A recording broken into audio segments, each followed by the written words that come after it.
Bonjour à tous, bienvenue au Club Emploi sur Cadre Emploi et le Figaro.fr. La voiture connectée, l'avion qui fait le tour du monde rien qu'à l'énergie solaire, la Formule 1 améliorée de Lotus. Dans tous ces projets truffés de technologies du futur, il y a un peu d'Altran dedans.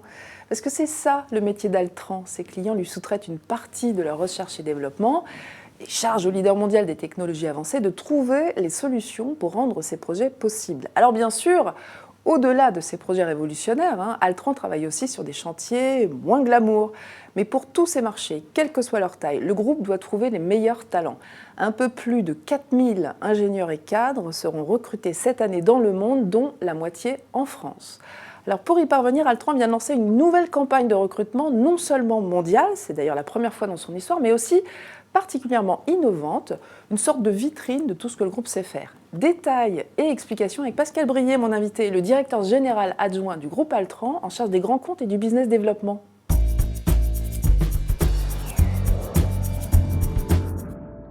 Bonjour Pascal Brier. Bonjour. Soyez le bienvenu. Alors d'abord, pourquoi c'est vous qui êtes concerné par cette campagne de recrutement dont je parlais, vous qui êtes en charge du business chez Altran? Pourquoi c'est pas un RH? Parce que dans le monde du conseil, la capacité à trouver des talents, c'est la base même du business. Ouais. Et c'est vital en ce moment. C'est vital en fait. La qualité des services qu'on est capable d'offrir est directement dépendante de la qualité des profils qu'on est capable d'attirer dans notre entreprise. Est-ce que ça vous est déjà arrivé de refuser des business en ce moment par manque de compétences? Alors ces derniers temps, non, mais ça nous est arrivé dans les dernières années. Oui, il y a quelquefois, on va certainement en parler, des métiers en tension. Quand cette tension est trop forte, malheureusement, notre capacité à croître est limitée par notre capacité à trouver les talents qui sont capables de nous aider. Voilà, pour faire en sorte que ça n'arrive pas, on va en parler tout à l'heure, il y a une grosse campagne justement en cours. Alors je le disais, vous devez recruter un peu plus de 4000 personnes dans le monde cette année, c'est bien ça?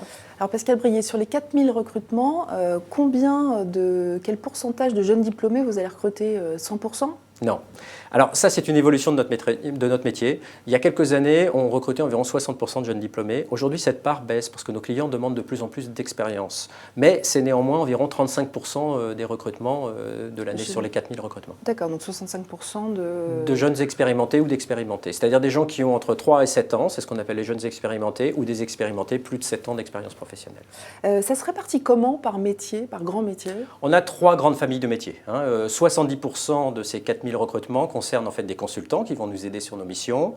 15% des recrutements concernent des directeurs ou des chefs de projet capables d'animer ces missions, donc ayant déjà une certaine expérience et sur des niveaux un peu plus complexes. Et 15% de ces recrutements concernent des fonctions soit commerciales, soit de support. Les ingénieurs, vous les mettez dans les consultants? Oui, alors on va dire que 90% de ces 4000 recrutements sont des ingénieurs. D'accord, alors on va en reparler aussi. Quelles sont les activités, votre domaine d'activité sur lequel vous devez recruter d'urgence? Est-ce que c'est, je sais pas, l'aérospatial, le nucléaire? Alors, si on les prend par secteur d'activité, il y a, à travers le monde, il y a un secteur qui en ce moment a de gros besoins, c'est l'énergie.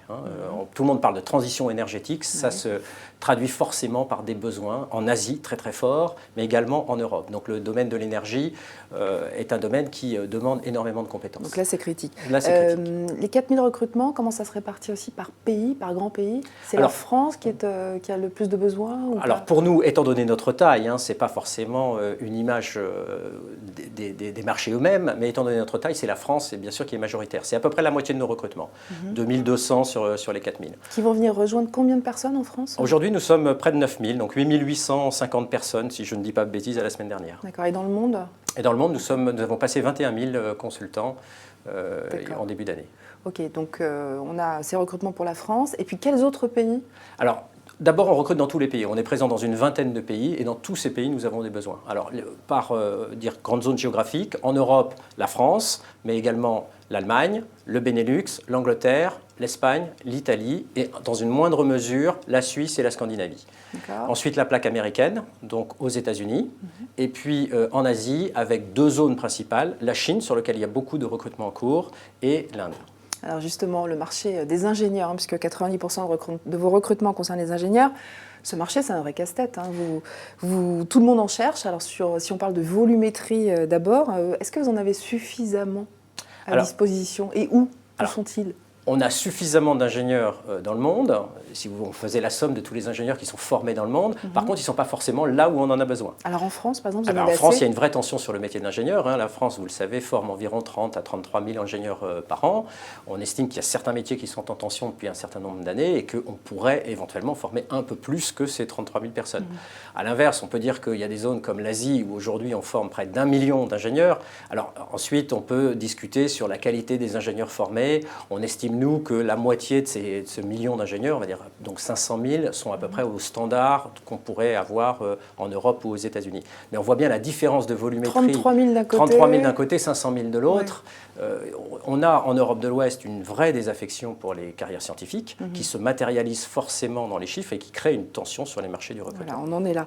Mais qu'est-ce que vous pensez justement de ces nouvelles formations, les formations courtes, les formations post-bac, les MOOC? Vous recrutez dans ces formations aujourd'hui chez Altran? Alors historiquement, nous étions essentiellement Bac plus 5 parce que nous avons fait un choix de positionner notre entreprise sur les métiers de l'ingénieur. Et les métiers de l'ingénieur supposent une formation longue.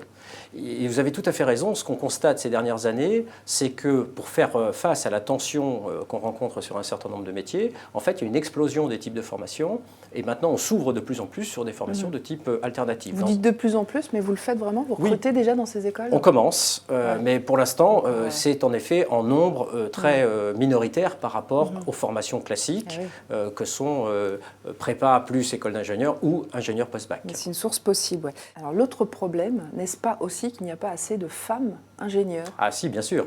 C'est-à-dire qu'une des problématiques que nous avons sur nos capacités d'attraction, c'est d'abord la problématique que rencontrent les écoles à attirer les populations féminines. Nous avons chez Altran environ 27% de femmes parmi nos consultants, c'est la même chose, ce qui correspond à peu près aux 24-25% de femmes qu'on trouve dans les écoles d'ingénieurs. Alors que 46% obtiennent un bac S. Voilà, c'est ça. C'est à Donc peu près. Je crois même que chemin. c'est plus de 50%. Je crois que 51% des diplômés de bac S sont des femmes. Donc il y a une vraie problématique en Europe de l'Ouest, en particulier en France, sur notre capacité à expliquer aux jeunes femmes que les métiers de l'ingénieur, les métiers techniques, offrent des débouchés absolument incroyables et qu'on peut réussir dans ces métiers quand on est une femme. Est-ce que, tout ce que vous m'avez dit, vous réussissez quand même à rester élitiste dans vos recrutements?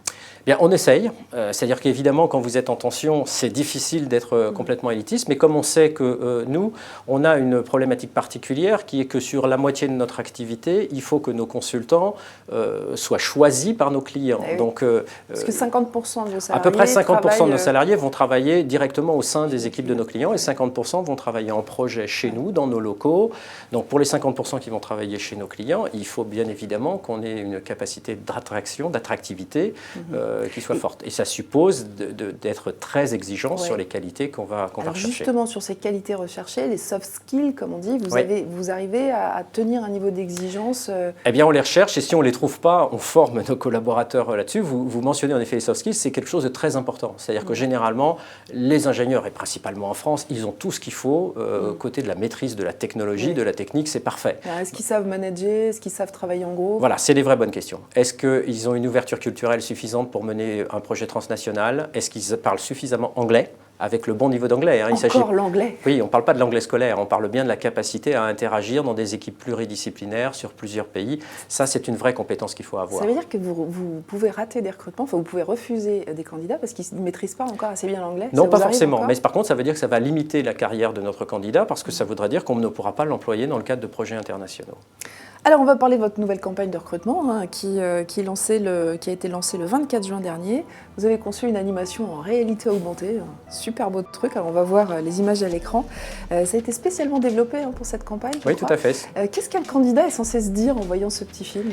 Il est censé se dire que la promesse que fait l'entreprise Altran, qui est Innovation Maker, au moins elle est traduite dans la campagne de publicité. On essaye au moins de montrer dans cette campagne de communication qu'on met l'innovation au cœur de ce qu'on fait et que même en matière de recrutement, on peut chercher à être innovant. Voilà. Et où est-ce qu'on va la voir, cette campagne? Alors, cette campagne, d'abord, elle sera très présente sur Internet. Elle va être déclinée sous un certain nombre de médias. Une application iPad que l'ensemble des personnes pourront consulter pour découvrir nos métiers, notre entreprise, comment on fonctionne. Vous l'avez cité, une application de réalité augmentée qui va permettre sur une tablette de jouer avec des objets et de les transformer. Évidemment, une déclinaison relativement classique sous forme de brochure sur la campagne, mais également par pays, pour comprendre quels sont les métiers qu'on offre dans les différents pays. Et puis tout un ensemble de déclinaisons, vitrophanie pour nos locaux.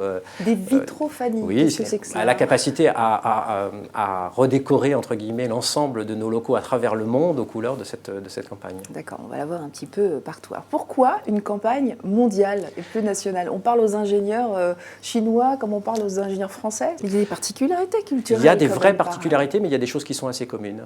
On s'est aperçu que dans les motivations que les jeunes ont et les jeunes expérimentés, elles sont assez communes. La première, c'est qu'ils veulent apprendre.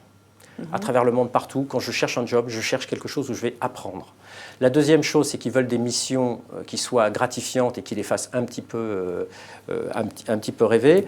Et puis la troisième, c'est qu'ils veulent travailler dans des environnements qui soient dynamiques et créatifs.